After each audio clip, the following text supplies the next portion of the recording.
You try to sit and it pushes in. Not getting any better. Oh. We're good. Do you know if they can hear us? Probably not. We might have to yell. I don't know. I feel like when they're in rows, it's hard for them to hear, and they're like even farther. Right, yeah. I would have had to reconfigure the room. I know, I've not. They didn't even know we were meeting in here tonight. Oh. Even though I got confirmation. I'm gonna take pictures. Okay. Okay, So specifically, which group are they more interested in? we are going to call this meeting to order. Oh, they are, okay, good. At this point, let's do a roll call. Julie Sabalik, Steve McLaughlin. Catherine Hardwick, Ed Washington. Dan College, Tampa PD. Ken Akins, City of Tampa Parks and Recreation. John Leanan. Mark Stevedall. And Andy Joe Scaglione, and, I'd like to do a moment of silence for a very, very, a great public servant, a very good friend of mine, and a lot of people in this room. And so I'd like to do a moment of silence and just think of Gwen Henderson.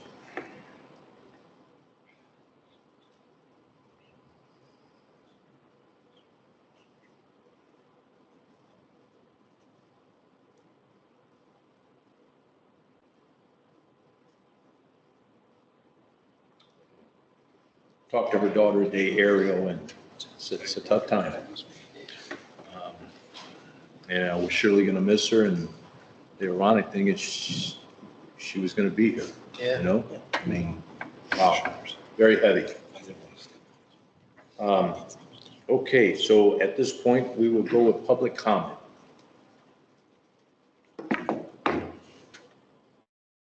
Okay, I see none. We're going to move the schedule a little bit out of respect for Tony and regarding the security, regarding camera, go. So I tell you what, I know you're busy. Let's get you out of here. Mrs. College would really appreciate that. So I know that the one topic, and I feel like I keep on banging the drum on this, the security cameras. And I apologize because I was going through my paperwork before responding here, and it's been going on for even before I took over as captain in this sector. So I'm still working it. I'll give you the updated information. There were some issues that occurred that just created a perfect storm. Obviously, we had hoped that they'd be up and running by now. One of the contractors backed out because they had a bigger job to attend to and they weren't able to do both at the same time. So that kind of moved us backwards. Then Detective McGinnis was trying to identify conduit where he could run the wires, and some of it was not available. Some of it he needed permission for. Some was controlled by the city.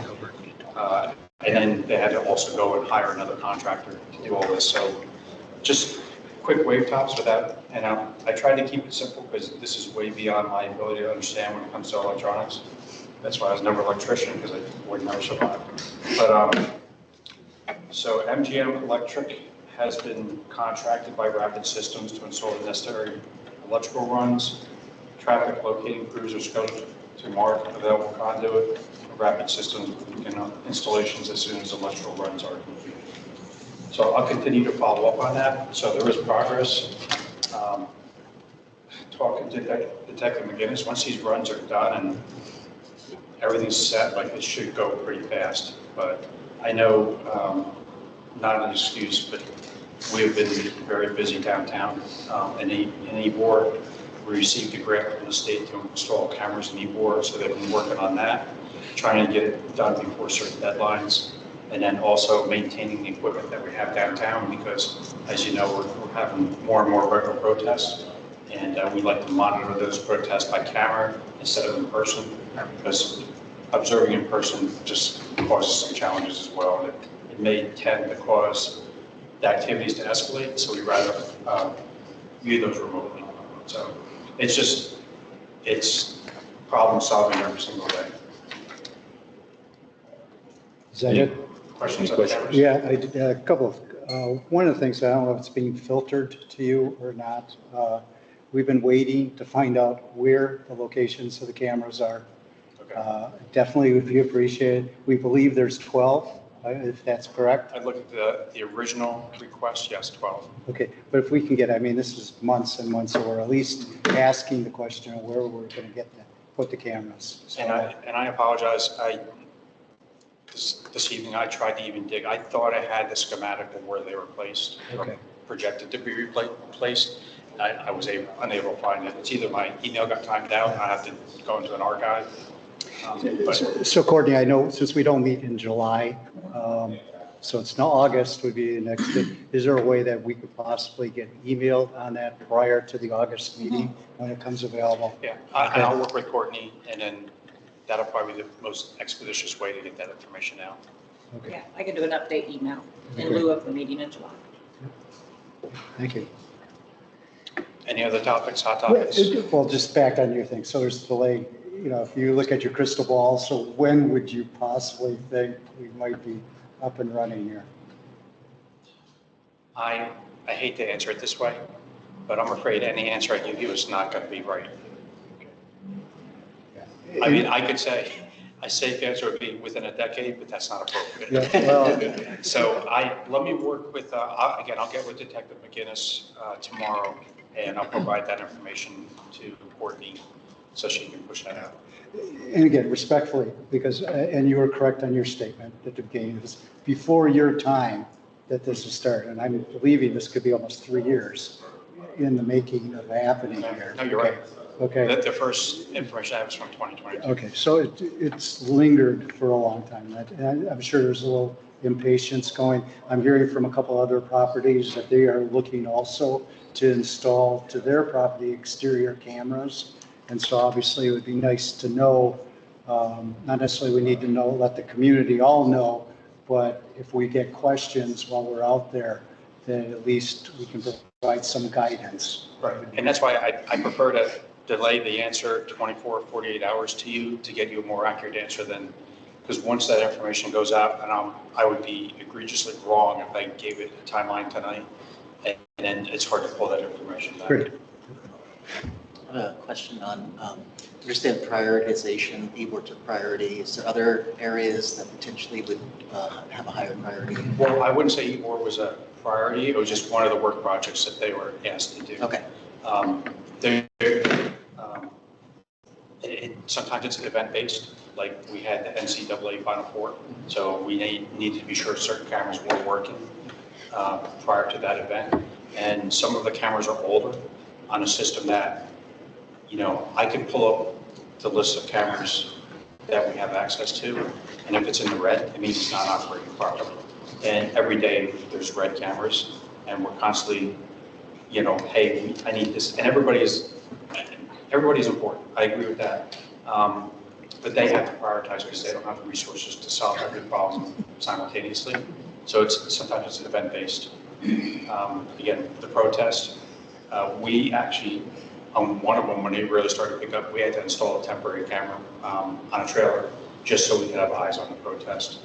And in a location that you would think would be adequately covered by cameras. So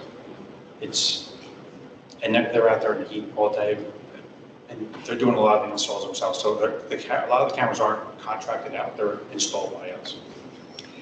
In all fairness to you, I mean, not that money is a problem here, because it's not, thank God, regarding these cameras. But as you know, Ebor got a $3 million grant from the state to help do these cameras and appropriations. That money is not controlled by the Tampa Police Department. Okay. So that's not, so the cameras you're doing is not part of that 3 I million? can't say yes or no, Okay. just because we don't have a say in how that money is spent. Yeah. It's controlled by another party. I'm well aware. And I am not at that level where I can really speak on the record to that, but I can tell you that it's controlled by somebody else. And we're still working, it doesn't mean that, but we have, I believe, received $700,000 from the state that we used to buy the cameras anymore, but that $3 million wasn't part of it. It wasn't part of it. Well, again, notwithstanding, because money's not an issue while we're not getting the cameras here. Right, no, I agree. It's really manpower and logistics and, you know, the having a contractor back out of a contract. They've already been secured to perform the work. But that's private industry, and we don't have any leverage over that. Been a long time. One other thing, a little separate, a local radio or TV station ended up promoting that people should subscribe in Tampa to an app that they said the police department recommends people to get, and it's basically talking about activity and citizens. Citizens Protect the World is the name of the app. Are you at all familiar with it? Because it does provide, and I have it, it does provide where there's incidents that are taking place so that the citizens would be aware of it. Are you aware of that? Supposedly it's Channel 13, endorsing through the police department that people should get that. Are you aware of that? Personally, no, sir. Okay. Do you know what the name of the app is? The app is Citizens Protect the World. I will look into that. Yeah, because they did state it, and it is good app if people want to understand surveillance and activities, both from whatever crime that's happening. And I know where I reside recently, there was a vehicle that ended up knocking over an electric pole and, created something, and they sent out an alert to be aware of that. Yeah, I know there are a lot of apps out there. If you have a Ring doorbell, there's that app that alerts people in the area. This sounds something very similar. There's all kinds of apps that share information out there. I'll check and see if we endorse it. Yeah, that's, Because it might be a private app that maybe provides information, and information is good as long as it's accurate. yeah. Okay, all right, thank you. Any other questions? While we have you here, on the agenda, we've got noise pollution and speed management in the area. Okay. And you're probably already aware of this, but we certainly have a lot of vehicles going up and down Meridian at a high rate of speed and actually going through the light over the Davis Island. And then noise-wise, I don't know what you can do. I know a lot of it is just by ear, but I feel that a lot of these cars now have to have illegal mufflers. Maybe not noise, but the kind that are kind of cracked that pause the engine and they'll hit it. And Right. I would assume those are illegal. I don't know. Yeah, you can't modify it as well. Yeah, and I think we've got quite a few of that, and a lot of those folks are actually renting apartments over at Haven, or whatever that, Haven, or across the street, but you can hear them going up and down the garage.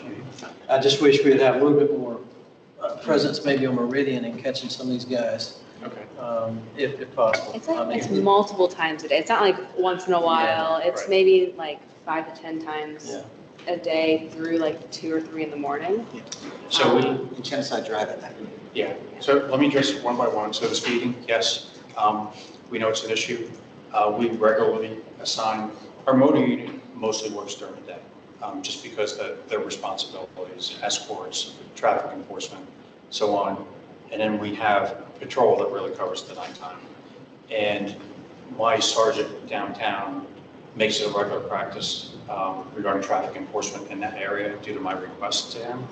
And he reports back to me, hey, we ran radar and laser these hours this day, and this is what we came across.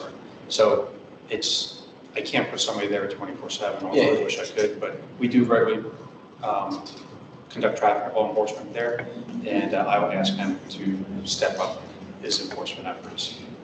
Just to see where we go with that. I could try to get a speed trailer set up there.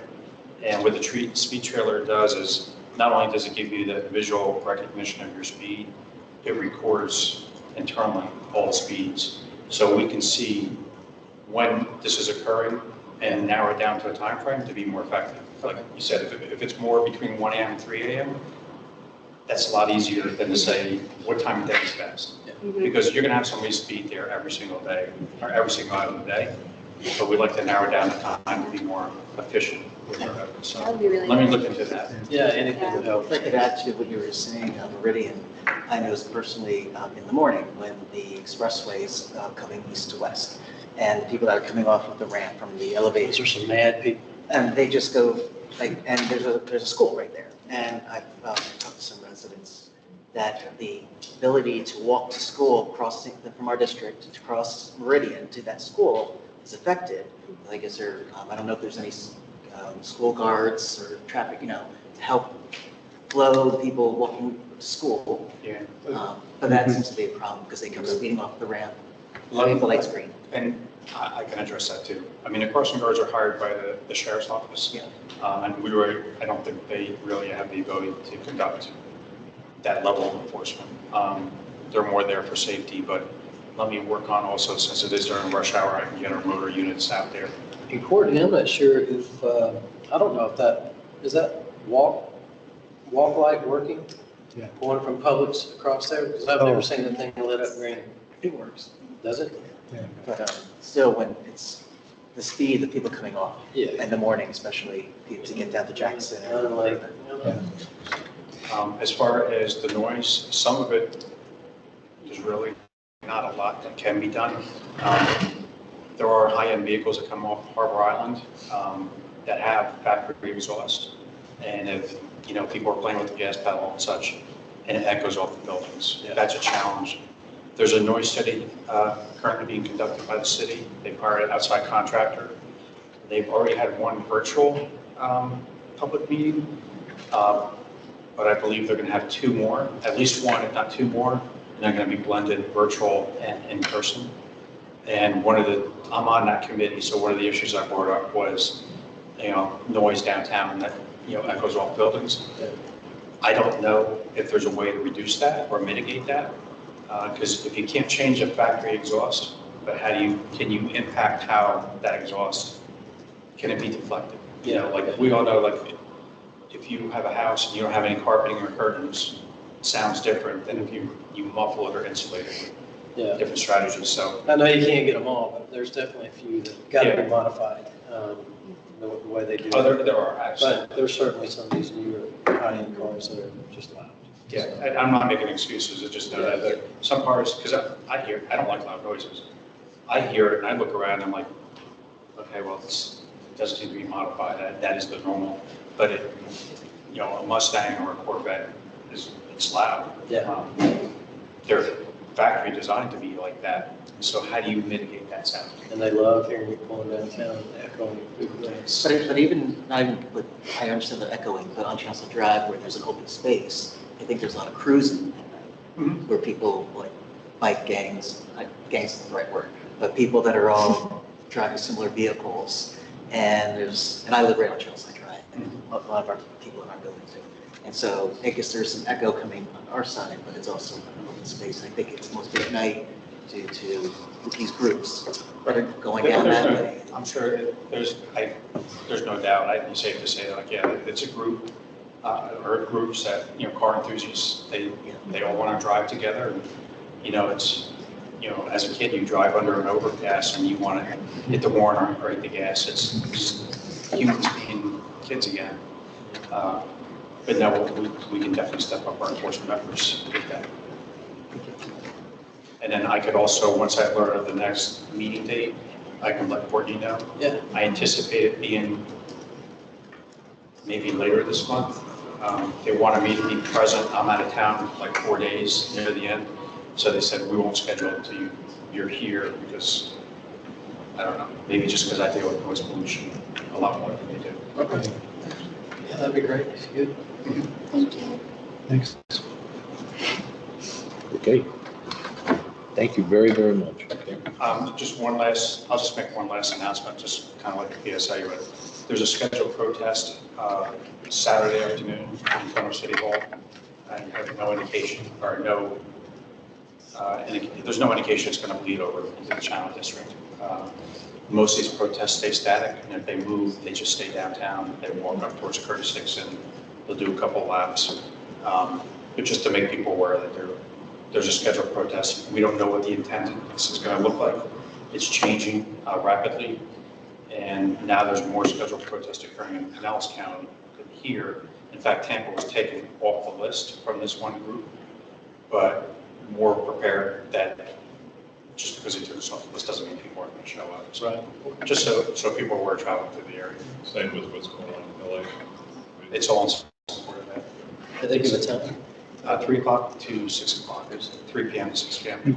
The one on Monday, even though it's at 3 to 6, we moved most of our people out of there after 7, and then the last people just left at about 9:40 p.m. So some people just tend to hang around, but when the bulk of it's done, we just leave, we monitor by camera and, a couple officers. But I just say that because just traveling through the area, sometimes, people just don't want to have to deal with that. Good. Thank you. Okay. Anything else? You guys good? No Wi-Fi? So you're at Region Coast Guard? Yes. Me too. Great. Region, yeah. Okay. Blackhawk. Yep. I did 23 years in reserves. Oh, one term, yeah. Okay. Yeah. Good. Yeah. They kept me Separate busy. products. Thank you. Same here. What was the name of the ship? The Concord. That was decommissioned, I think, in early 2000s. Okay. The Navy probably was his target Chinese. There you go. They only call us when they need us, right? Yep. Yeah. Take care. All right, be careful, have a nice week. Thank you. Okay, you know what, we're gonna go with Tony next, but let's go to approval of May minutes. I think we have some corrections. I have just a minor one, reference to the Aura building, I just misspelled it. So, like your last name, except it has an A instead of an R. It's O-A. And I guess I just need clarification, I'm getting old, so my memory isn't always the best here. But under next meeting, I think this is on page 3, it's stating about just what we got done talking, noise and cars. And I don't recall questioning paying for additional policing for a couple of weeks.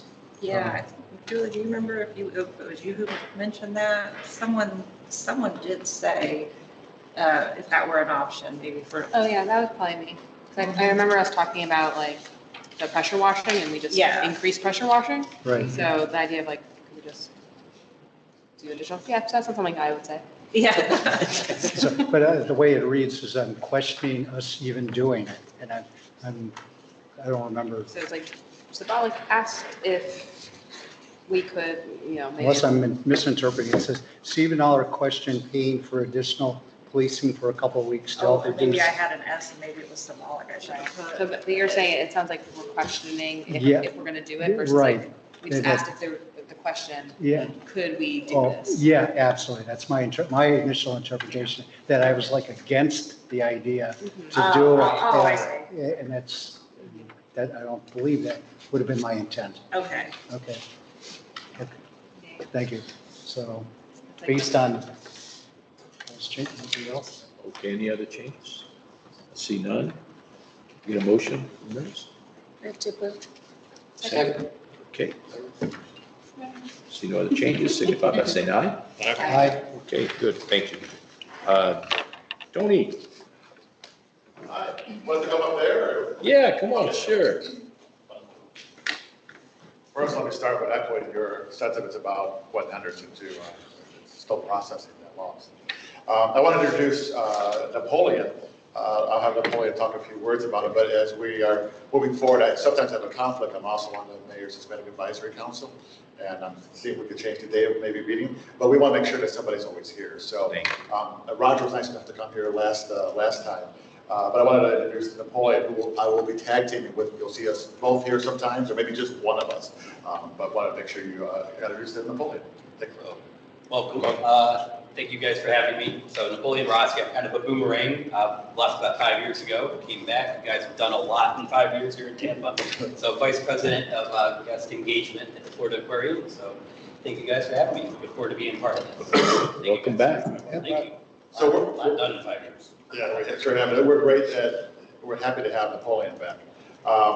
So we're celebrating our 30th anniversary, as you know. So we just had a great promotion, Cereal for Summer, with Feeding Tampa Bay, where we collected thousands of food, actually specifically cereal. So there was a bunch of cereal. We got overtaken by cereal at the aquarium, but it resulted in 20,000 meals being collected that is going to go out to the Tampa Bay area. Not going to be done without our residents here and our patrons coming in there. So thank you for that support. We wanted to thank everyone for that.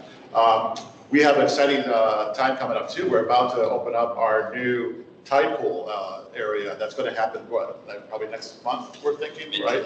Mid-July. That's going to be an incredible site that is mimicking a coastline in actual California. And it actually will have the day sequence happen. So you'll see night to transition to light, so transition back, right? So we actually had somebody who was doing an inspection with us, and they said, hey, that's blah, blah, blah, blah beach in California. So it's really recognizable. So we're really excited to have that because now it's going to be a much larger area for people to actually touch animals and then see the recreation of a shoreline, and you'll get a wave going through and everything. So it's going to really expand that and have the opportunity for more people to be part of that exhibit, expand it almost like, what, 2 or 3 times larger than what we had before called the no bones. So we're excited about that. Is that on the second floor? Yes, it's going to be on the second floor. Thank you, Mark, for that. So, look for that. And then we are really excited that we're hosting the AZA, which is the Association of Zoos and Aquariums, that they're going to have 3,000 people here in Tampa. That's going to be here in about mid-September. And we're one of the hosting committee members, along with Visit Tampa Bay and with Zoo Tampa and Busch Gardens. So we're going to have an event at the aquarium on one of those nights, an icebreaker, to show off the area. So you'll see an uptick of people that week as they come from all over the country and even all over the world to meet as part of our conference that we're having. Yeah, so we also opened up a new area that we, with the help of our friends at Tico, it's a Bayview rooftop terrace. So you'll see some more programming there, maybe some other food kind of selections there. So you'll see that happening.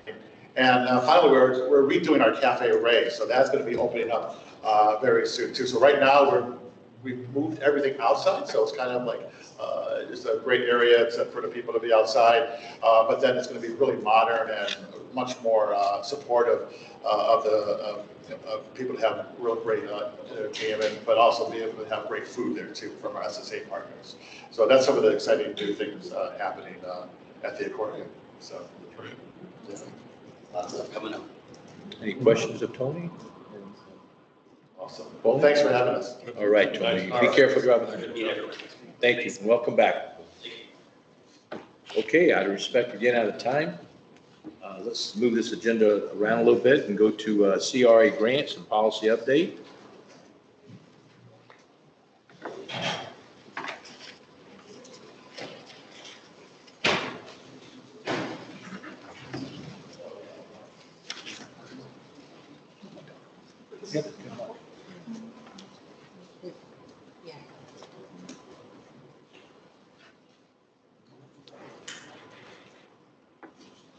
Good afternoon, how y'all doing? Great, well, welcome.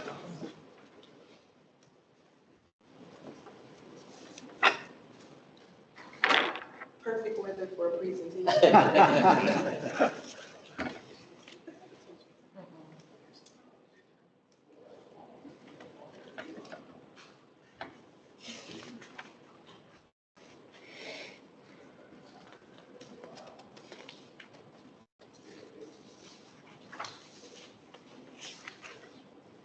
I was back there listening to the meeting, and it was just like so calm and casual.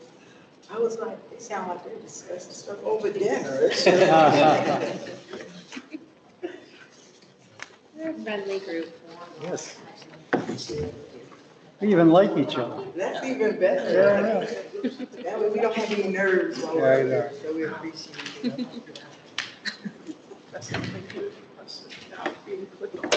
Okay, well then just let her run. Okay. I won't do the minutes.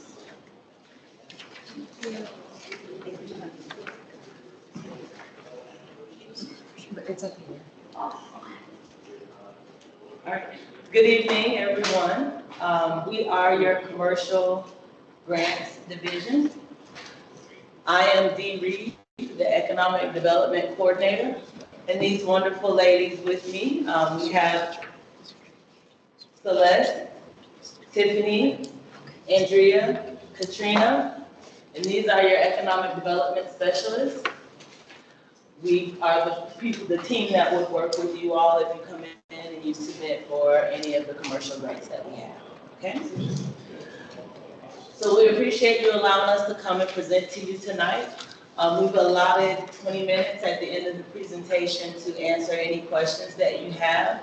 So we do ask if you can save your questions for the end. I do suggest if you want to jot them down as they come to mind so that you don't forget. If you have any that are specific to a slide, feel free to jot down the slide number. And if you need us to go back to that slide, just let us know and we'll do that, okay? All right, so we'll jump in. So following the approval of our current grants policy, this team alone has just conducted at least, or I want to say even more than 75 pre-application meetings.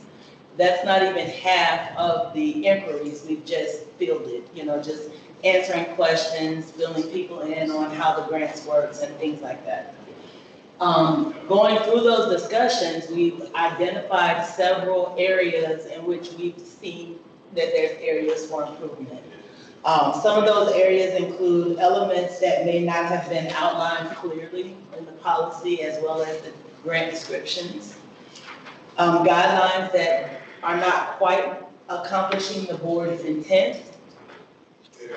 Terminology not specifying exactly how they'll be applied. Initiatives not having as great an impact as we expected. So we've gone back and we are proposing revisions to improve these deficiencies. So I'm going to turn it over to my team and then we'll detail what some of those proposed improvements will be. Or revisions. You want me to go first? Well, go ahead. Okay. Thank you so very much for laying the foundation for tonight's meeting. We appreciate that. For those of you that don't know, my name is Katrina, and I'm so happy to stand before you today so we can give you guys just a couple of proposed changes to our commercial grants policy. Don't know if you can see it up there, but I got my notes right here, so if y'all got any questions, I'll be ready. So some of our proposed changes, we have special projects and non-city funding requests. They're going to be limited to $1 million, and city-funded requests will be limited to $5 million. Guidelines and limits are also being proposed for our city funding requests. Any expenditures over $1 million will be reserved for CRA-initiated projects and must follow the city's procurement processes. We're also updating and setting rules to allow for special project grant funds to cover soft costs like architectural and design fees, site remediation and stabilization as reimbursements only. We are now offering tax-exempt properties access to our exterior grant reimbursement opportunities.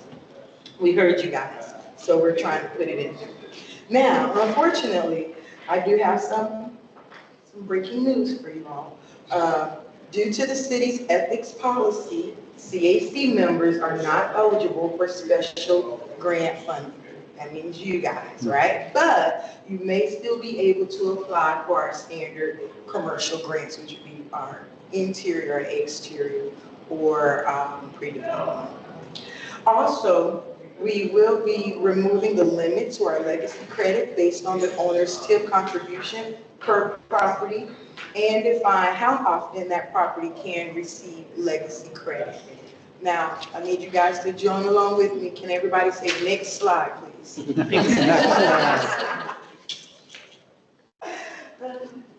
Also, to be in line with the board directives, we're going to allow for special funding request applicants to apply for permits after their required pre-application meeting, but before receiving an award letter or signing a grant agreement.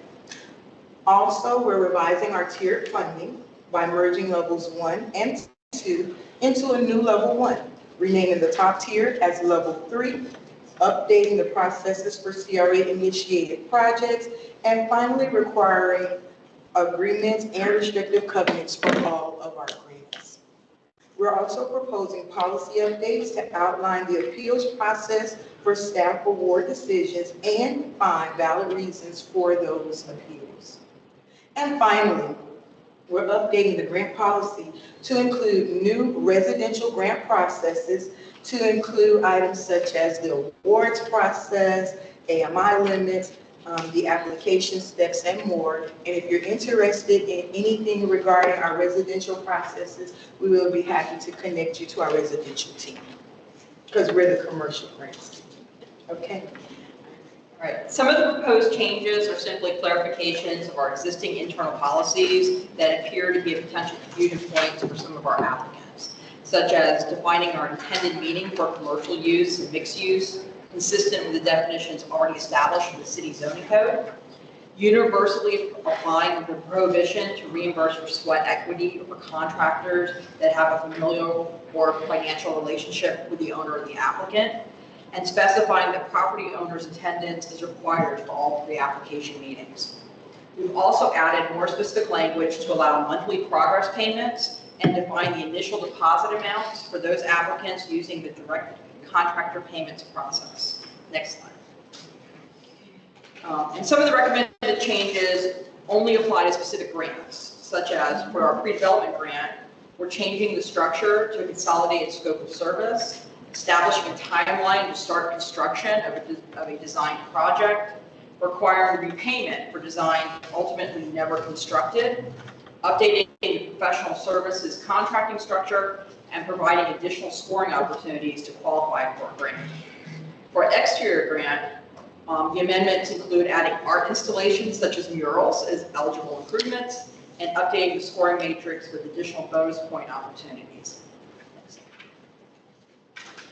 There are 5 items related to the existing requirements of the policy where we will be asking the CRA board to clarify their intent to make sure we're applying the policy in the spirit that was intended by the board. So those 5 items are establishing the type of architectural and historic preservation feedback desired for buildings 50 years and older that are not already subject to historic review under the city code. If restaurants who have city or state permits allowing more than 50% of their revenue from alcohol sales should continue to be ineligible for grants. If businesses who primarily sell alcohol should be added to the list that already excludes bars, lounges, and nightclubs from grant eligibility. Changes to our commercial interior grant for consistency with the Florida statutes, and determining the grant repayment terms in the event of a default.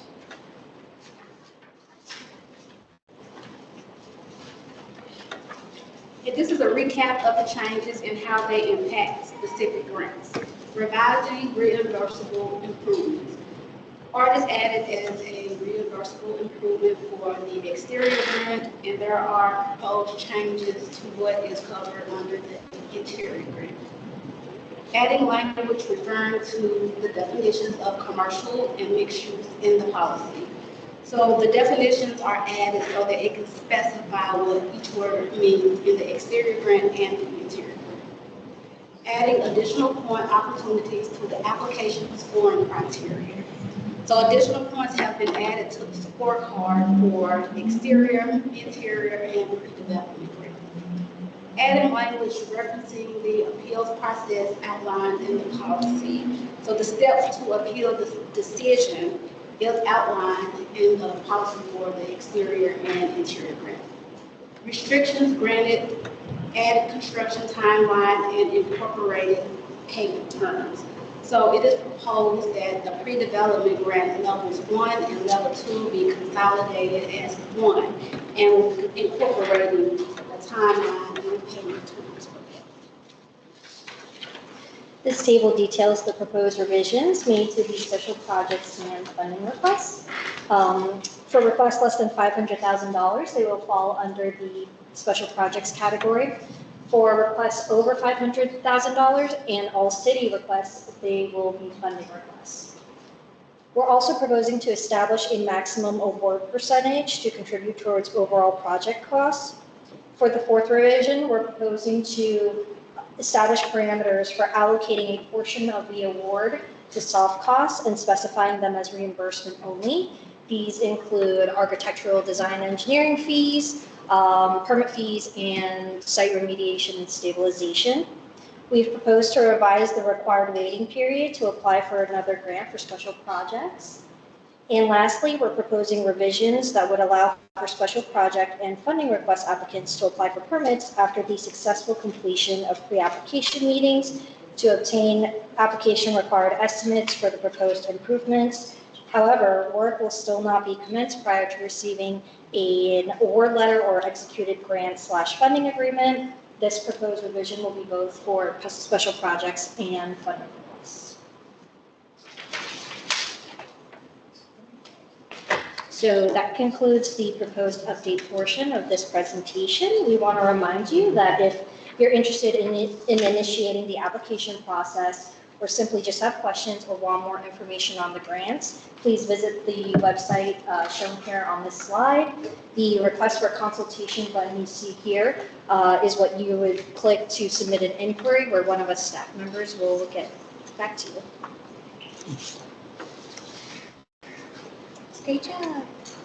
Okay, so we will put up 20 minutes on the clock, and we will open the floor for your questions. We do ask if you can keep the questions relevant to the topic of the day.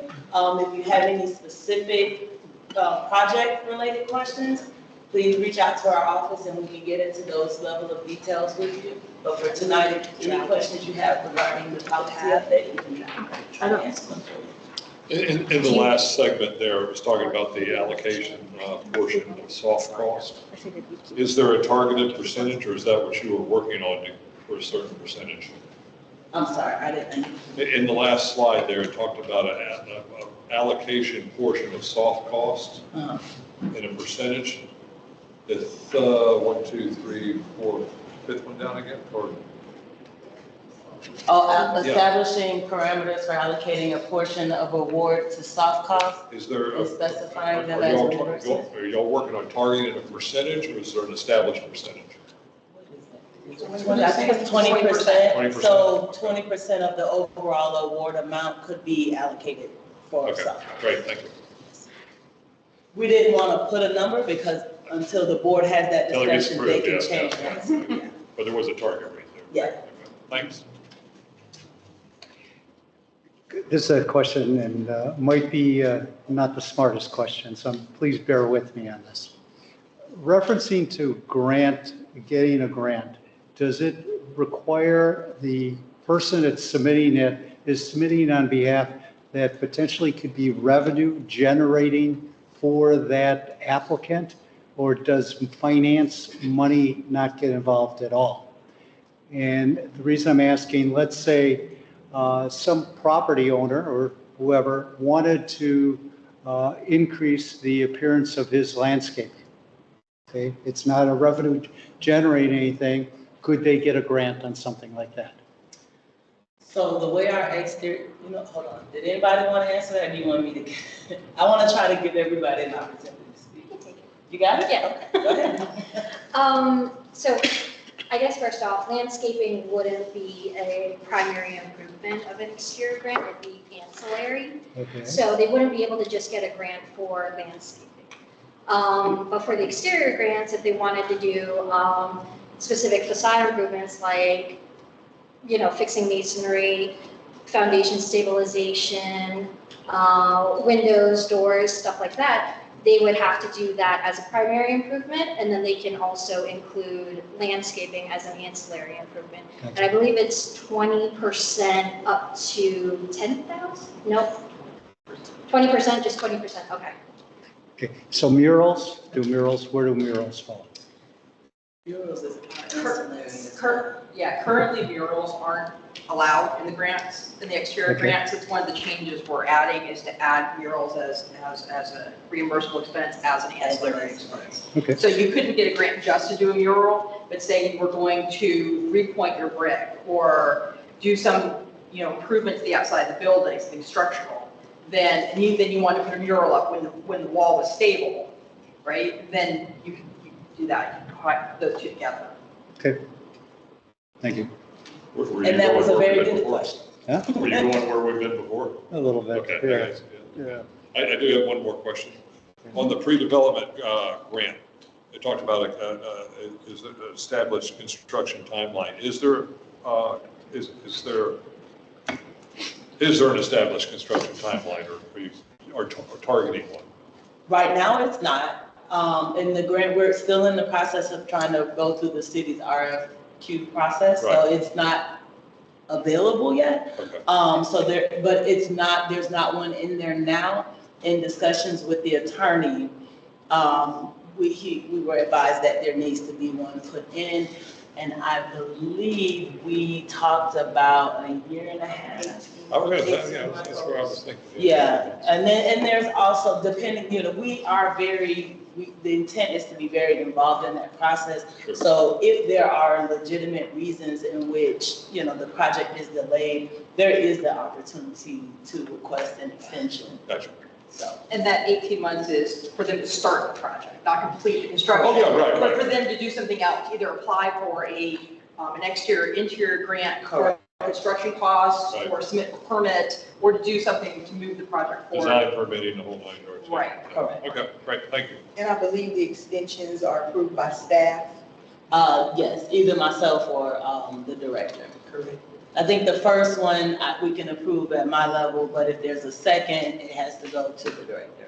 So you're who we want to take to lunch. Well, according to the city's ethics policy, You're really cheap. That was a joke. Yeah, pull back out that ethics policy.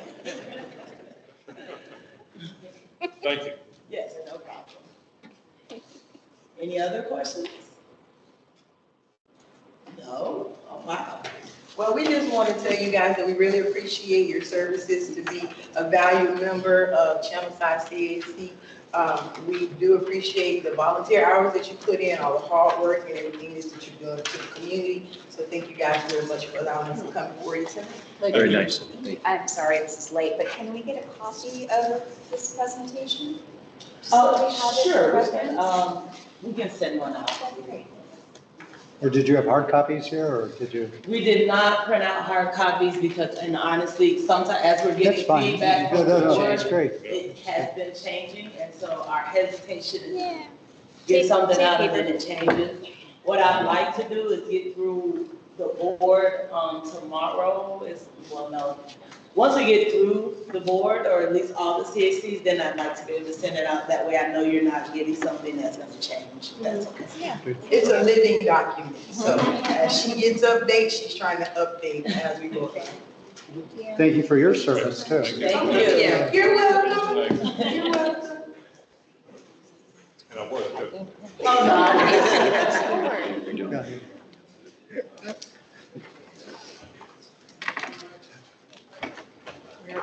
Okay. All right. So we will actually, So technically, yes.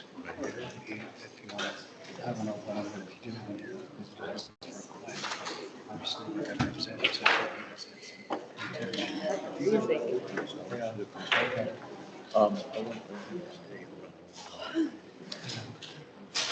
Cedric, spent a lot of time on a report he did. You mind staying, being the CRA? Oh, no, not even. Oh, okay, Okay. okay. Just walking them out. Okay, thank you. And Andy Penn is here. Pinnekins is here. Pinnekins with Park. Oh, yeah. Oh, good. Yeah. Sorry. You just blend in, you're one of us. That's okay. That's Oh, okay. yeah. I'm on 13 hours right now, so so if I Nice like seeing you again. pass out or something, you'll know why. It's been a busy day. Well, good. Ken, you're here for potentially the next topic? Is that- Yeah. Oh, okay. Yeah, whichever. Good enough. All right, It's like, great. I'm here for you guys. Sure, we can't. Yeah. Them being the CRA. I didn't even have lunch. Cedric likes to talk, so I'm gonna have to go get it. Yeah. I'm waiting. Courtney sent a copy out yesterday, I think it was. Oh, is it? Yeah, and I printed it at home. We're so good. I missed it. I need physical copies of things. Thanks for the pictures, by the way. Yeah, spent a lot of time on this. That's what Yeah. I appreciate that.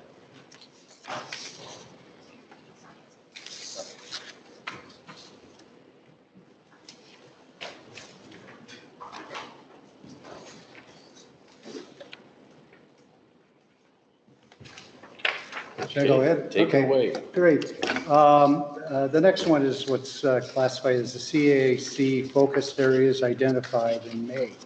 Okay, what I did at the last meeting, we had a discussion about in preparation for the meeting with Gwen. And there were a lot of different points, and I volunteered at the last meeting to basically capture, and I think there were 4 areas that were mentioned that we were looking to have a discussion with her on. And then I also volunteered to, and ended up making it a little more productive, maybe to do some pictures and that as a help to expedite the discussion.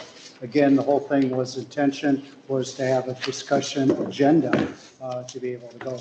And so that's really what I'm going to be doing here. I think you have the copy of it here. So maybe, Courtney, if you can pull it up. Oh, I don't have it. Oh, you don't have it plugged in. Okay. Everyone has a copy. I just Okay, printed the copy. it's fine. I just didn't, okay.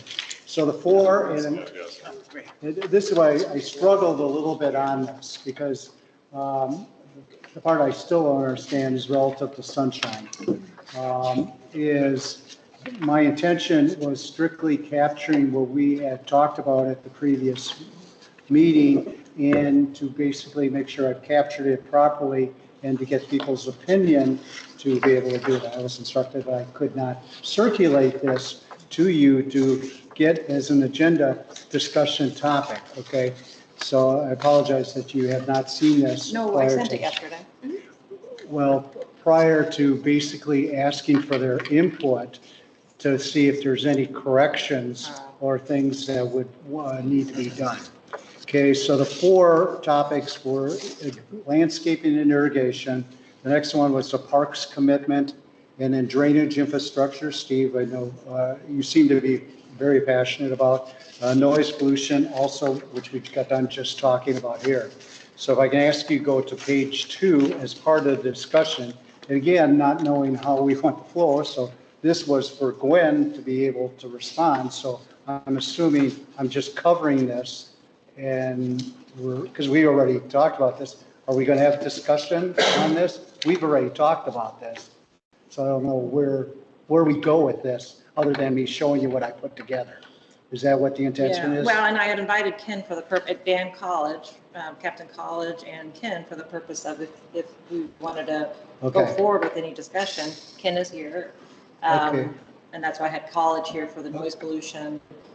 Okay, so again, this is different than the way the initial plan was to go through this, so bear with me. So I'll come up with the 4 topics that were listed, and if there's some feedback anybody wants to make on them, then I think we go with that, is my proposal here. Yeah, if you've got questions for me, just. Okay, sounds good. So the first part was dealing with landscape and irrigation, and it was to at least provide Gwen, if she was not understanding was there. First of all, there was a thank you to go out to Parks and Rec on what, in my opinion, and I think the group's opinion, did a great job in covering Meridian and Channel side with what's out there. I think it's a big improvement to where we have. But again, there's probably a catch word in there. This is also a high vehicle traffic area, okay? So this is, people are in their cars, they're going by. This is not the high residential area that people on foot end up getting to see day in, day out as you're out there. And the residents, we'll call it, and the guests that come to our entertainment area, and the people that are on the cruise ships that they're walking around trying to get to Uber.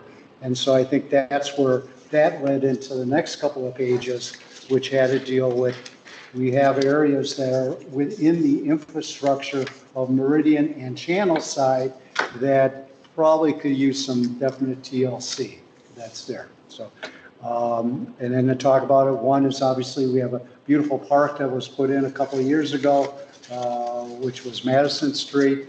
Again, pictures right there are things that are between the curb and the sidewalk. But again, this is a park, so technically, in my opinion, it is city's responsibility to oversee, and I could be wrong, the whole area there. But that's what we've been faced with for a while, and talk about what needs, when can something be done to improve it to the quality level that we would like.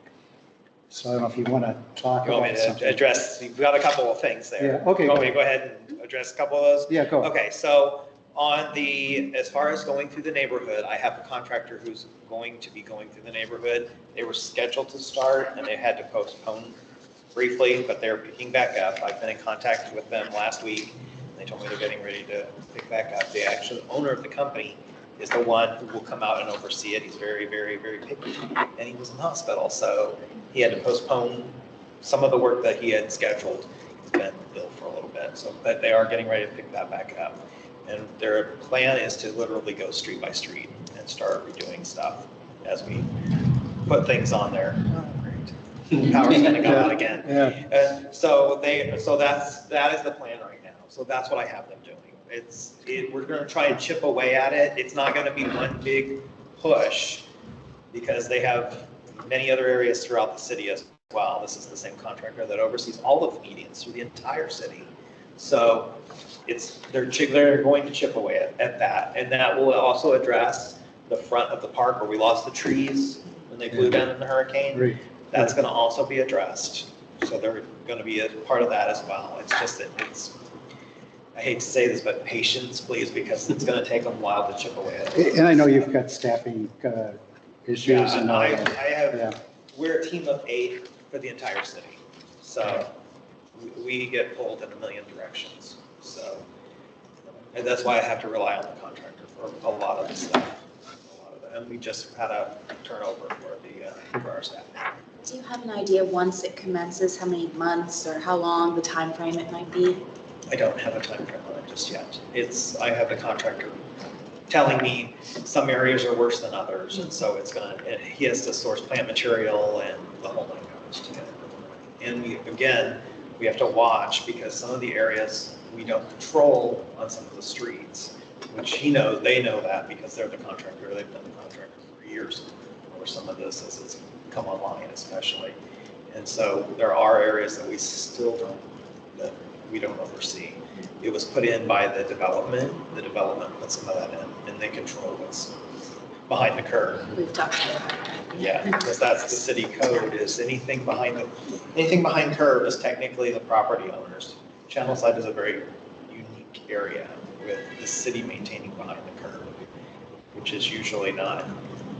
I think I said that in one of the other meetings about how I get homeowners that call me to come and maintain between the sidewalk and the curb.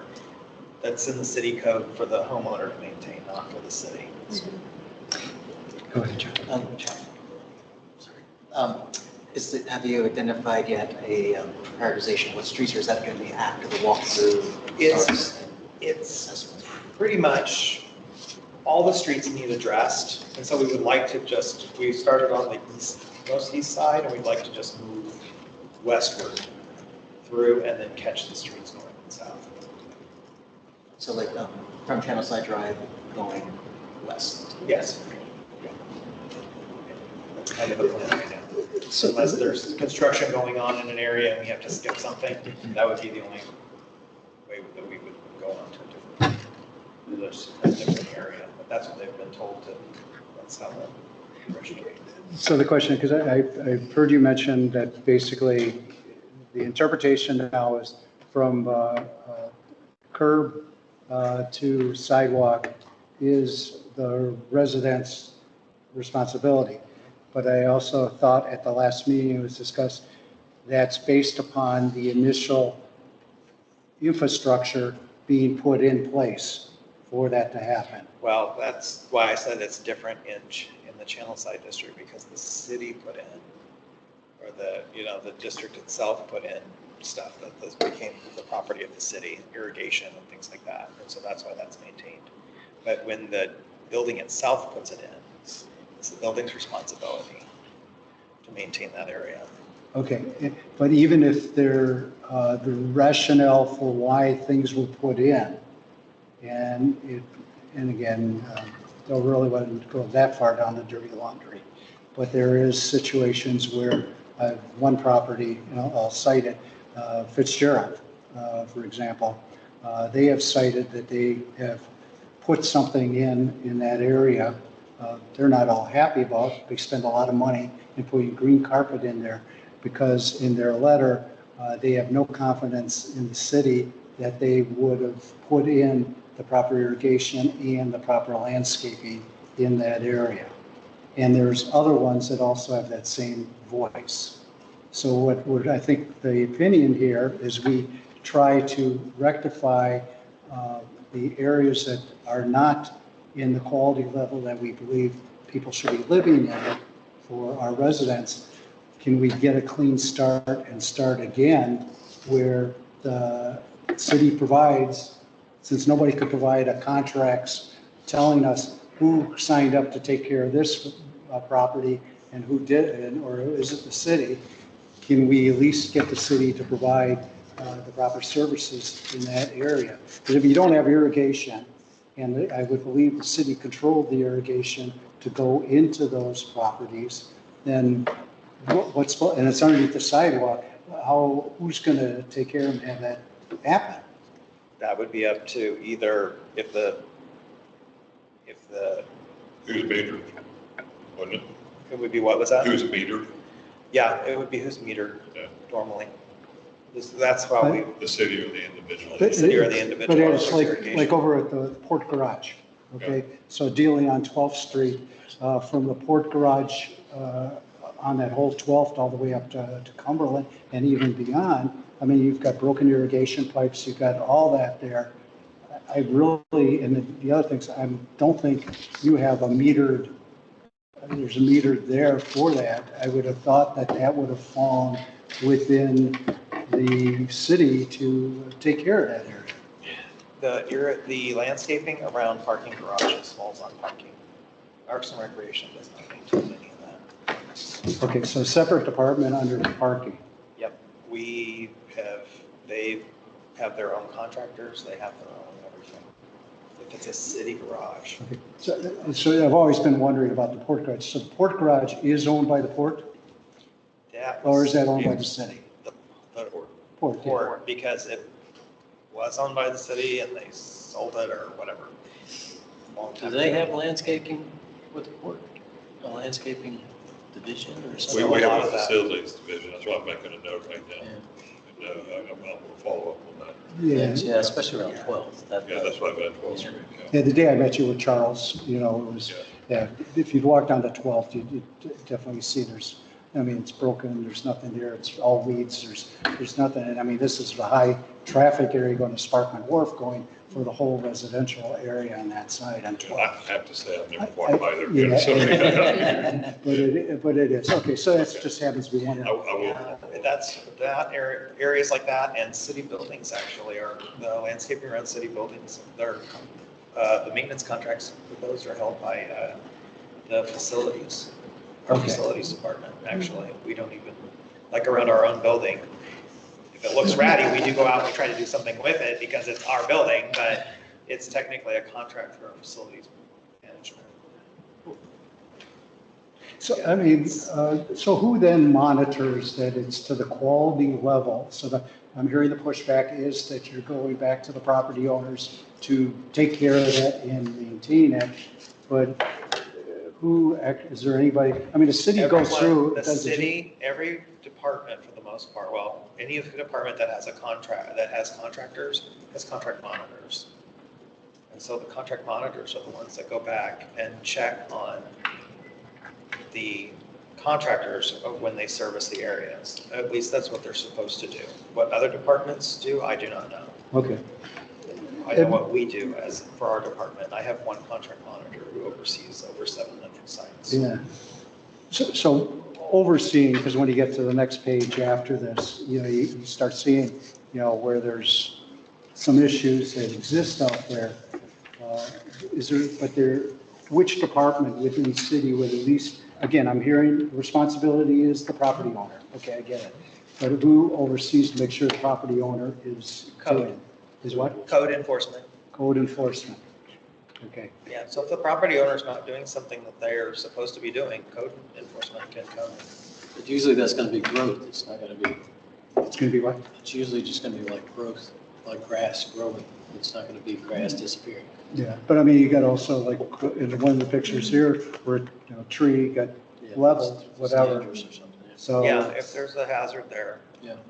Would code enforcement be able to come and say, oh, the irrigation's broken, that's the city's irrigation, and then be able to like direct that to the right people, or just code enforcement just say, oh, that's broken, and then like? The irrigation issues, if it's city irrigation, our system usually will let us know if there's a break in the system. It's ran by computer. It's central located. Most of the, I'm gonna say 100% of our irrigation, but a majority of our irrigation throughout the system is run by central. Do you know offhand? It can alarm us if something's broken. Do you know offhand, I'll look it up on it, but you might know it offhand, who heads up code enforcement? Keith O'Connor. Yep.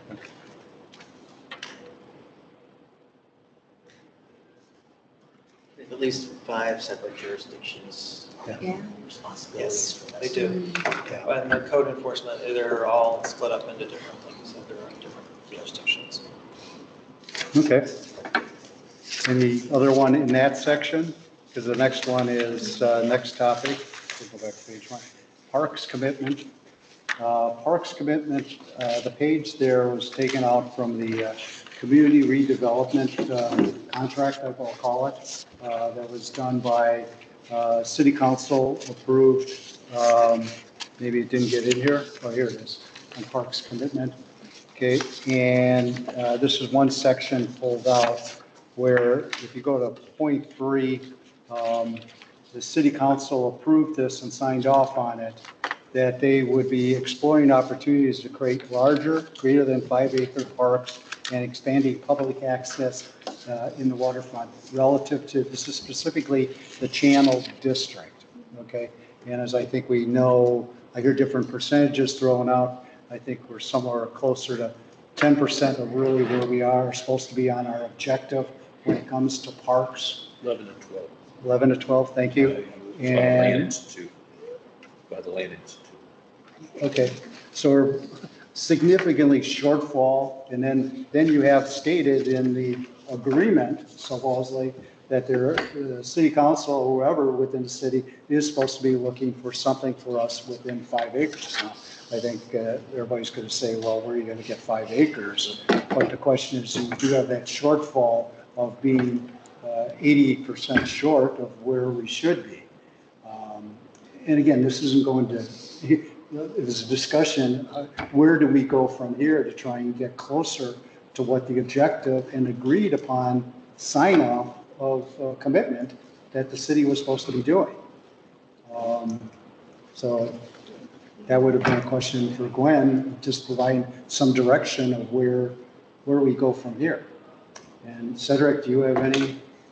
So I can tell you that the CRA board has had discussions about potential green space opportunities across the entire city, not just within the CRAs, and they're just the price point in the Channel District is a little different. Yeah. So in any opportunities that we can look to assemble parcels, we will. But it is a priority. They've stated that. I think it was Board Member Clinton specifically that had asked us to do some intel and research on available properties, and we're in constant communication with our real estate department because we don't negotiate. That's the problem. No, I'm just being very blunt.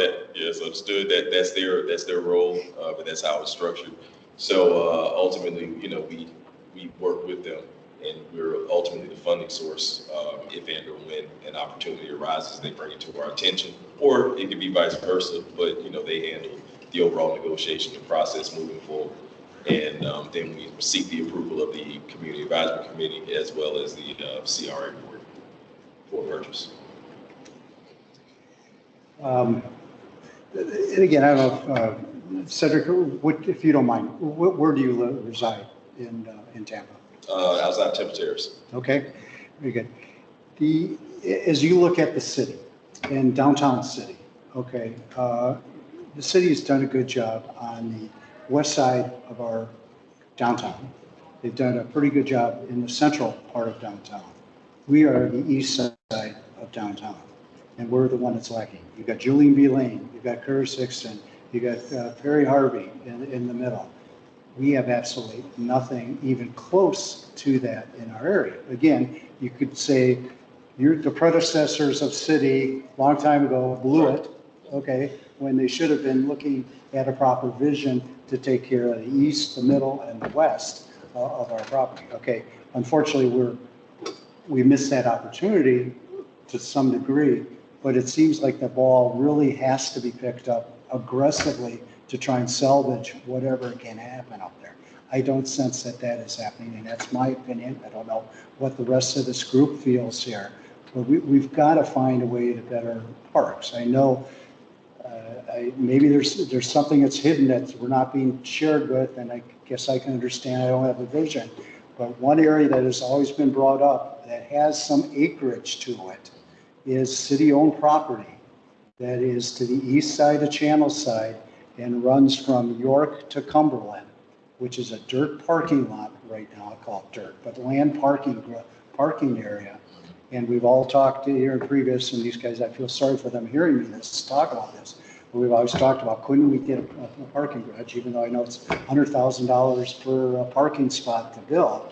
But it seems you could be more productive with that area for the community than what we currently have in land parking in that area. And the parcel's privately owned currently? You said the city or private? The city. Oh, city owned, okay. City owns it. City owns this property. So it's just trying to convert and give back to the community what we should have, and it is part of the Channel District. Well, I'm definitely open to having conversations with Mr. Monkey to see what the possibilities are. Yeah, I mean, it's, and I know, Ed, you're involved on the real estate side. I don't know how much you could share if you know anything behind what's going involved there. And I've been told to sort of back off on this, but I have a passion. I just see that we have a huge void out there. And it's one of the few areas I think that we could capture. I know we've worked hard in trying to expand the potential Madison Street Park and that, and hopefully appreciate the support on getting that. And that was between York and Cumberland on the east side of Channelside. So it's basically with your your terminal 3 to going towards 4. But it's just land parking, yeah.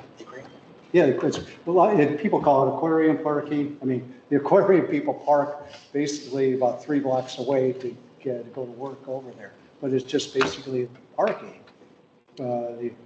And it is a great opportunity to, in my opinion, to turn it, unless there's something structurally planned to go in there other than that. So your suggestion, I'm hearing, Secretary, is to take this up with the person in charge of the heads up Park and Rec? Correct. Okay. Okay. And how do we, if you don't mind, can we request that person's presence at a meeting here?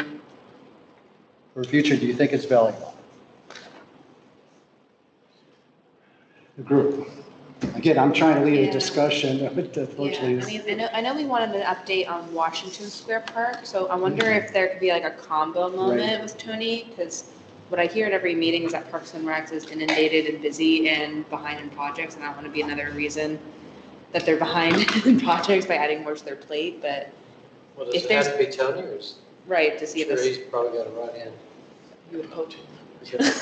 But, you know, if there's, maybe it gets paired up with like a park update on Madison Square Park, Washington, and then like an opportunity. Our landscape architects are 3 years behind on projects, every single one. Yeah.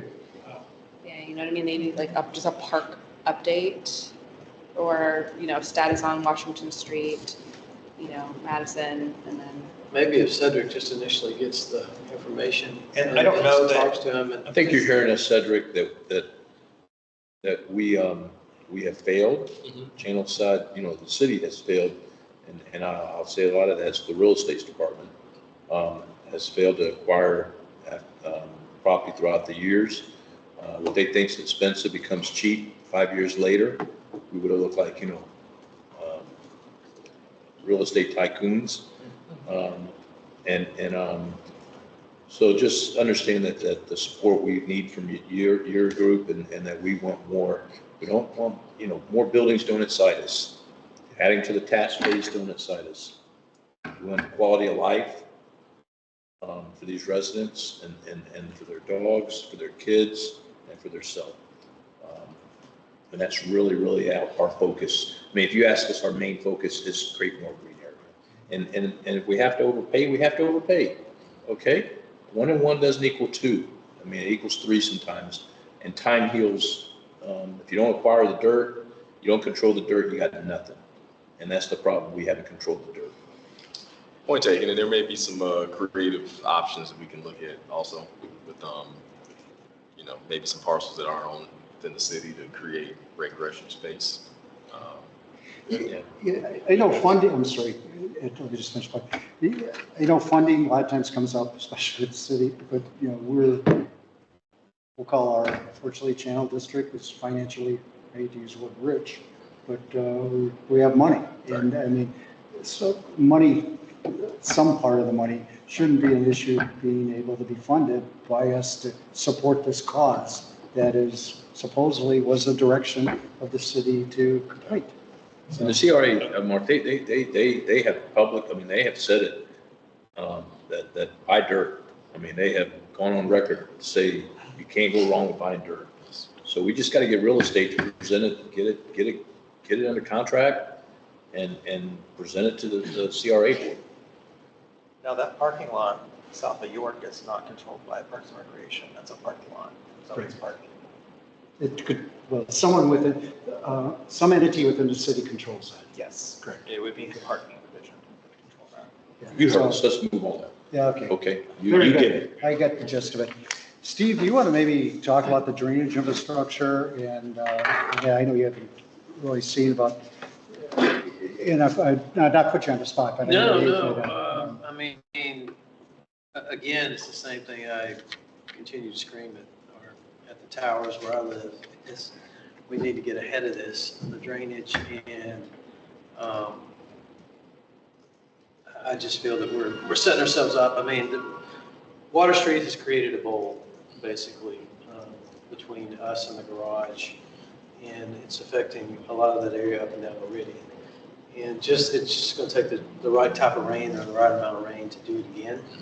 And have we heard anything?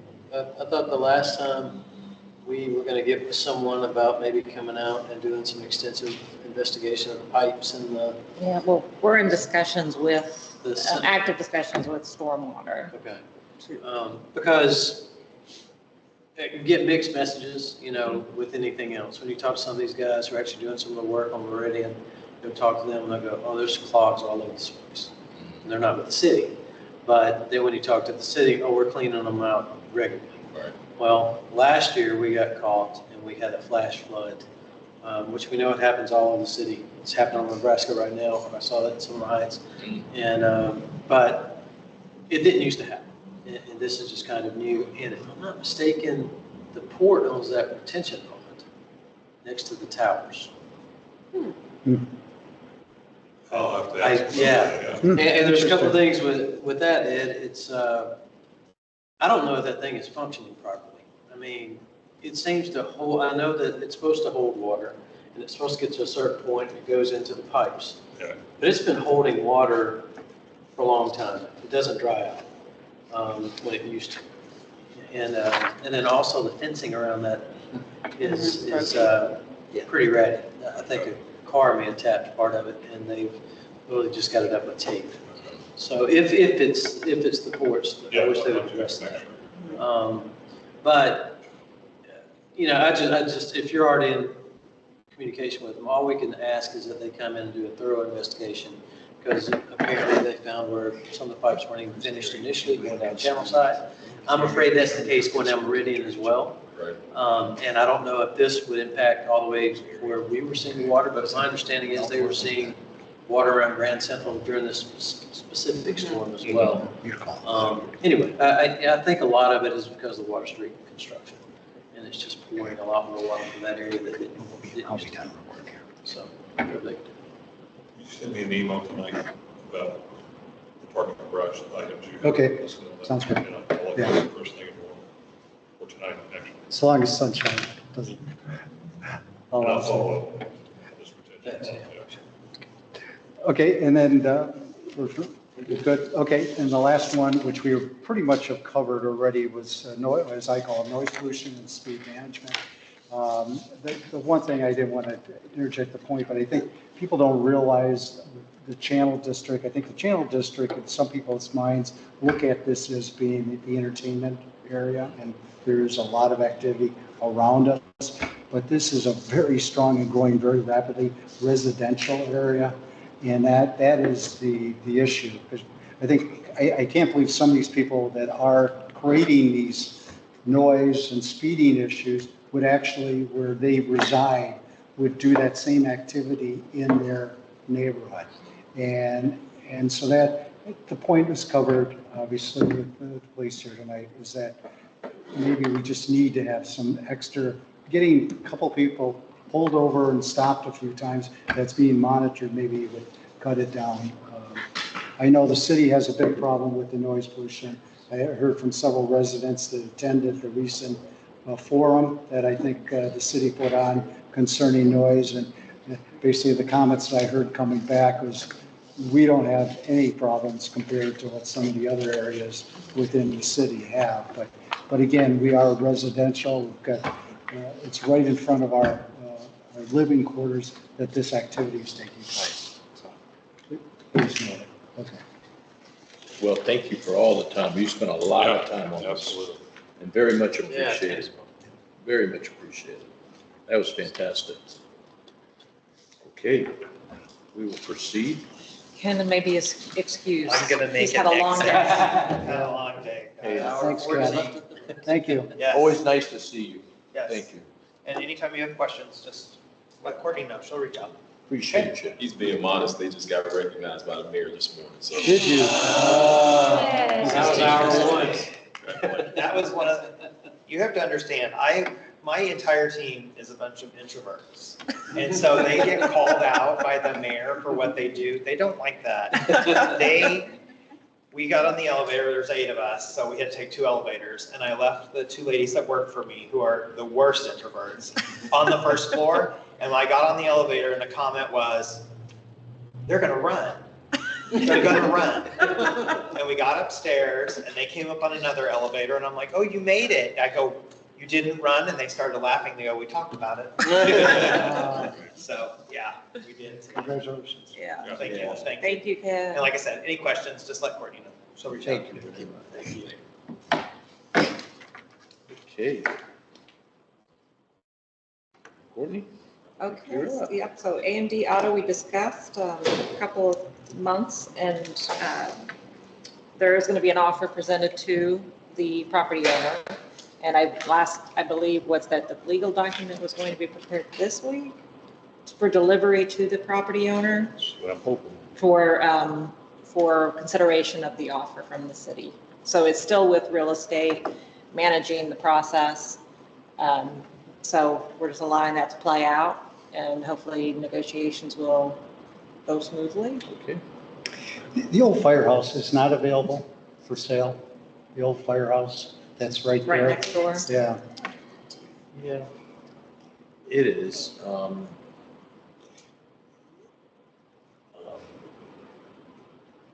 The building has, in the past, we've talked about maybe being able to use the building, but, sometimes you're better off if it's not historic, just scrape and start, because that building has been just altered so many times that it's got a lot of functional obsolescence, I guess is the best word.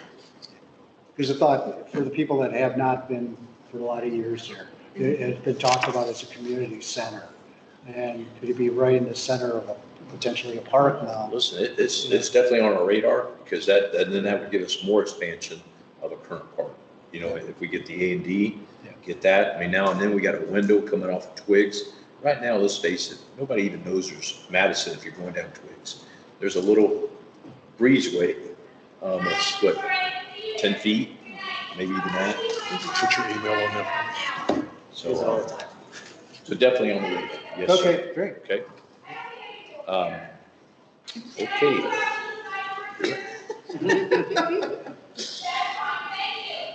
You're welcome. Yeah. So we information is what the preliminary numbers are from the property appraiser's office. So fortunately this year, unlike last year, we went up in every single CRA as far as increase in TIP revenue. And you'll see that reflected on the budget sheets I have been sharing with you each month, that we were just holding at what we got last year, not knowing if we would increase or not, because we didn't last year. But we now went from last year's 12 million to this year's 13.4. That was based on a couple of COs that came on as of 1/1. So anyway, we got to spend some money on getting some greenery. Got it? Yes, sir. Yeah, so that's good news. Because you know, I was a little nervous. You guys reassured me I was okay.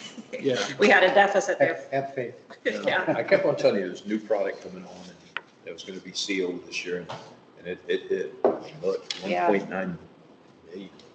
Nice. Yes, so I was happy. So, so we're looking good on the budget. Yeah. So we're good now. And then for your reference are the sheets with the updates as usual. And then I just re-included this from last month, just as a reminder, if you see issues out there, how to call, who to call. And that is all I have. You already got the security cameras update from Captain College. And again, we have no July CAC meetings. None of the CACs meet in July. Let me ask you just I mean, we have so much going on that if we see a need, is there any reason why we don't? I mean, if we have a need, can we have a July meeting? If the group, I'm not for having meetings, just have meetings, but you know, we have a lot of things going on. And if there's a need, do you all have I mean, at this point, I don't think we do, but if you see something, are you available at some point? I'll be in Tokyo. That says that. Not the whole month. Maybe I can speak to that. An email update. And part of the reorg and the policy, we've had some changes in leadership, but we were looking at July and December because traditionally we've had issues getting quorums for not just. I'll be out a lot of July as well.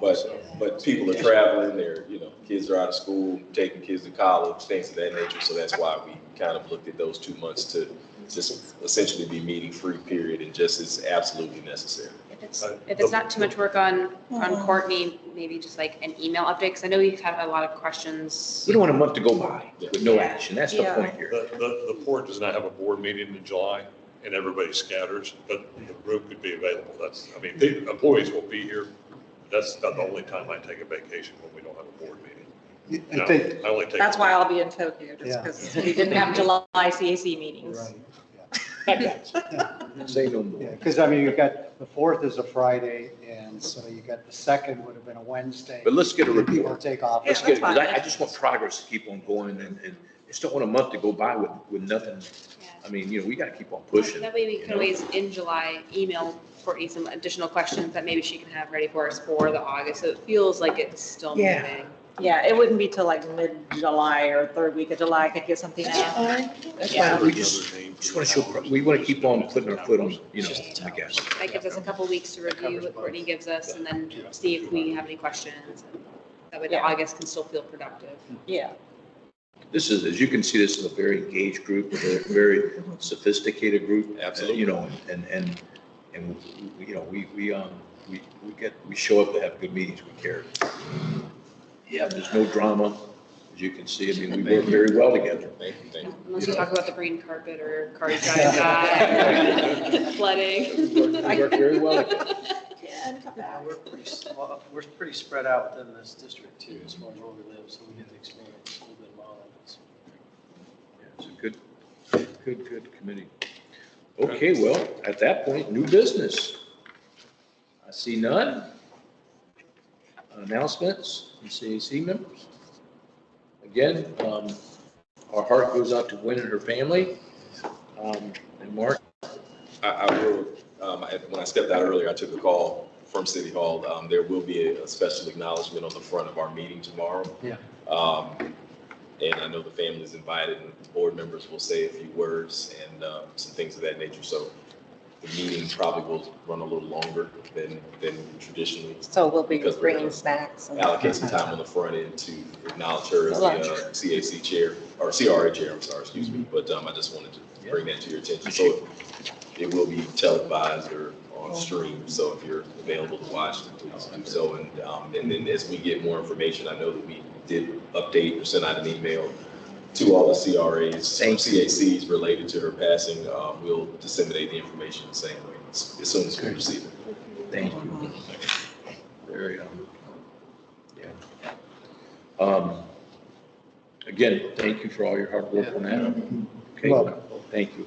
And we're adjourned. Awesome. Have a good 4th of July. Yeah. And have Fun time in Tokyo. Vacation kind of seems cool. You cruising there? Where are you headed? We were, but now we're going to Maine.